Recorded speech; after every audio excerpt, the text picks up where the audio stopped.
Dunant, welcome to Booktopia. Thank you, I'm pleased to be here. How did your love affair with the Italian Renaissance begin? Oh my God, that's an epic question. It began about 14 years ago when I spent some time in the city of Florence when I was in trouble in my life. I didn't quite know what I was going to do professionally next. I'd been writing thrillers. I didn't want to write them anymore. And my personal life was in, I think we could say, deep shit, actually. And first thing I can say to anybody is, if you're going to find yourself in emotional and disintegration, you should pick a city like Florence to do so. And it was out of a sojourn that I spent in Florence that I stopped thinking about myself, and I just started to become aware of this extraordinary place, and to ask myself, I think a question everybody asks themselves in Florence, which is, what the hell happened here 550 years ago to make this tiny little parochial city the kind of epicenter of a cultural revolution in Western Europe? And it was out of that question and the idea of, if you could write a novel that made it feel like the shock of the new, that it was red-hot modernity that you were living in, wouldn't that be great? And it was out of that idea that the very first novel, The Birth of Venus, came. And of course, once I sort of got my teeth into both the sweetness and the grit of the Renaissance, both the beauty and the brutality of it, I was on my way. And what followed was a book about courtesan culture, and then a book about nuns. And then in the background, there were always a couple of big names, like the superstars. And of course, one of those names was the Borgias. Of course. You know, when I think about them now, I think that if they were alive today, they would be the best tabloid fodder, wouldn't they? Well, they were the best tabloid fodder then, actually, so they certainly would be now. Nothing's new, Carolyn. I've seen it all. 500 years ago, the Catholic Church and Italy was about power, and it was about corruption. And the Borgias were a family that, in a sense, exemplified that. They were, in many ways, no worse than the people around them, but because they weren't Italian, because they were Spanish, they were interlopers. They were, if you like, immigrants. They were the ones out to make it and to forge their dynasty destiny in a city like Rome, which was already carved up between the Italian families. It's a little like a Martin Scorsese film where a new mafia arrives on the block in New York and all the other families don't want it there. I'm so glad that you said that, because the analogy that I mentioned to someone when I was talking to them about the Borgias was, imagine the Sopranos in the Renaissance. That's who they were. It's a very good analogy, actually. And of course, the mafia doesn't come out of Italy for no reason. You know, Italy is not a state till the middle of the 19th century, and the people who basically run that minuscule loads of little city-states are all family-based. It's family, it's tribe that's really important. And yes, it's blood, and it's blood in the title, which is both literal spilt blood, because it's a brutal society, and it's the blood running through the veins of the family. But at the same time as we're comparing them with the mafia, it's interesting, Sarah, that what you do, in a sense, is you do rehabilitate them. You give us the impression that these people have been vilified to an extent by history and by a kind of almost tabloid mythologizing, and that they were not as black as we like to think. Not all of them, anyway. Yeah, it's absolutely true. I mean, the simple way of putting this is to say the victors write the history, okay, and the Borgias lose. So the history is written by those people who win back the power when they fail. And it is very easy to malign, particularly a foreign family. This is a family that always speaks Catalan to themselves, you know. And then as the door opens and an Italian comes in, they move into Italian. So they're a kind of secret family that always feels like a threat.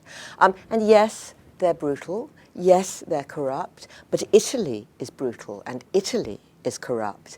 But it is possible to malign them through a mixture of kind of gossip and a form of tabloid journalism, and all of those enemy families start to push down rumors that move through Italy. And I'll give you one very simple example. If you think of Lucrezia Borgia, the words poison, incest, murder come to mind. Lucrezia Borgia is married at the age of 13, just after her father becomes Pope, to somebody bigwig from a family from Milan, right?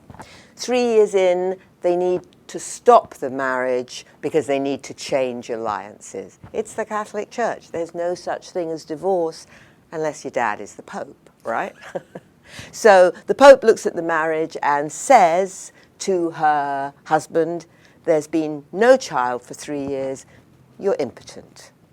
And the husband goes, I am so not impotent. My first wife died in childbirth. I'm not impotent. And the Pope goes, I don't think you heard me. You're impotent. And you're going to sign here to say you are. He says to all his relatives, hey, I'm not impotent. They're accusing me of impotence. And they go, yeah, the Pope is accusing you of impotence. Shut up and sign and leave the marriage. And he's so outraged that he starts to talk to people about his level of outrage. And he says to a couple of diplomats the following phrase. This is historically word for word what he says. I have known her an infinity of times, and the Pope only wants her back for himself. And suddenly, the smoke of a rumor moves through the diplomats' letters around Italy into the courts of Europe. Lucrezia Borgia sleeps with her father, and she probably also sleeps with her brother, and she's the greatest whore there is in Rome. And suddenly, a piece of gossip becomes a historical fact.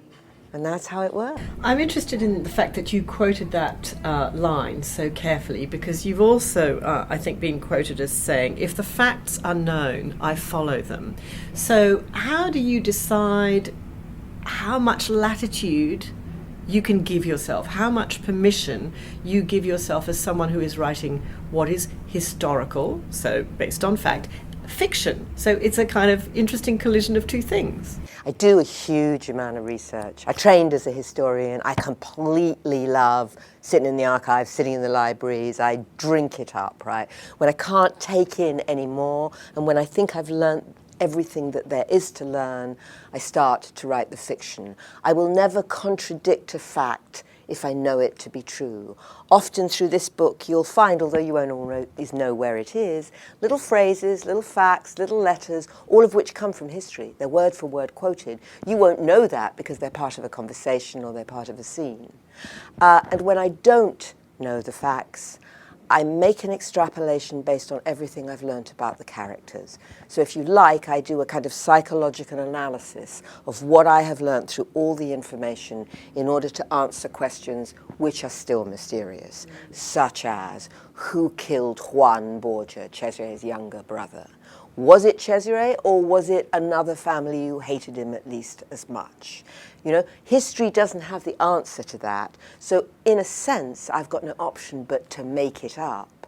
But I make it up based on absolutely everything that I think I know. So I hope it to be psychologically an accurate piece of fiction, if you like. Now, the Borgias were not above taking the law into their own hands whenever it suited them, and you yourself have broken a few rules in order to access vital bits of research and information. So what did you do at the Vatican that you should not have done? Oh dear. I really do hope that the Pope is too busy with all the other problems he's got in the church. A couple of years ago, I had to go to Rome for research, and I knew that one of the things that I absolutely had to see was the Borgia Apartments in the Vatican. These 9 or 10 fantastic, scintillating rooms, frescoed by a great painter called Pinturicchio, with tiles, hot tiles brought from Naples, Spanish tiles, and the Borgia crest everywhere. I was so excited.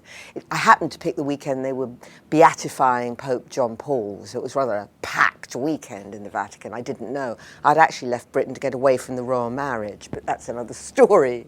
And we got into the Vatican, and we were rushing through, because it's about an hour and a half of a trail you have to go through, and everybody's heading for the Sistine Chapel, and I was heading for the Borgia Apartments. And as we got to the Borgia Apartments, there was one of those tapes across the door, and when I tried to go in, the guard said, "I'm sorry, it's closed for restoration." So I threw myself into my faultful Italian going, oh no, but you don't understand. I have to go in, you know. And it didn't cut any ice at all, and my Italian got more and more mangled as I got more emotional, right? And in the end it was clear I wasn't going to get in. So I walked away and I just said to my partner, can you just engage him in conversation? And my partner went, don't do this. And I went, just do it. I can't. Anyway, he saw something on the other side of the room. He said, would you like to look at that? I slipped under the barrier. And I spent about 10 minutes running through the Borgia Apartments, my eyes like kind of snapshots, taking photos the whole time. And then at a certain point, I hid behind the door and signaled him that I was coming back out.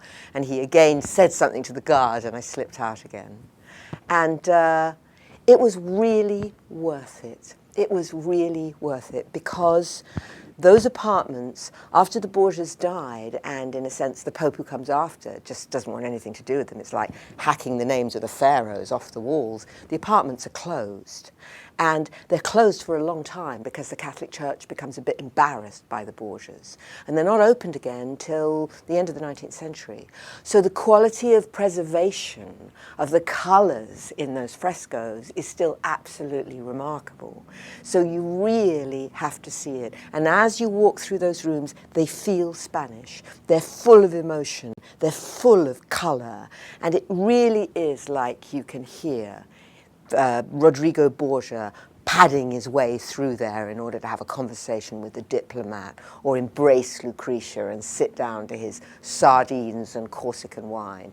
It really, history is vibrating off the walls. Well, it's also vibrating on the pages of your book. Thank you very much, Sarah Dunant. Thank you very much, Carolyn.